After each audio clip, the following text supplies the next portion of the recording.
Fit-8 ta' Ottubru li ġej, f'dar il-Mediterran għall-Konferenzi fil-Belt, se ssir l-ewwel attività kulturali għal skop ta' riċerka li se segwi protokoll speċifiku ta' restrizzjonijiet minimi kif gwidat mill-awtoritajiet tas-saħħa. Dan qed isir bħala parti minn programm pilota li għandu jiddetermina t-triq il-quddiem għall attivitajiet artistiċi, kulturali u ta' divertiment, mibnija fuq riċerka u analiżi ta' informazzjoni li se tinġabar tul dan il-proċess.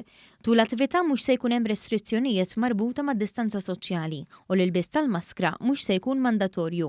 Kull persuna li tattendi l-attività trid tagħmel PCR test sa 7 ijiem wara l-attività. Ir-reġistrazzjoni se tkun eliġibbli biss għal persuni mlaqma li għandhom aktar minn 18-il sena u allura biċ-ċertifikat tal-vaċċin. Persuni b'sintomi ta' mart sa 3 ijiem qabel l-attività jew li kienu barra minn Malta ġimagħtejn qabel ma jistgħux jattendu.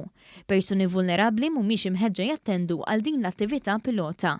Din l-attività tiġi organizzata għal 300 persuna u qed isir b'kollaborazzjoni bejn Festivals Malta, l-Awtorità Maltija għat-Turiżmu u l-Assoċjazzjoni Maltija għall-Industrija tad-Divertiment u l-Arti, bis-sem ta' diversi artisti.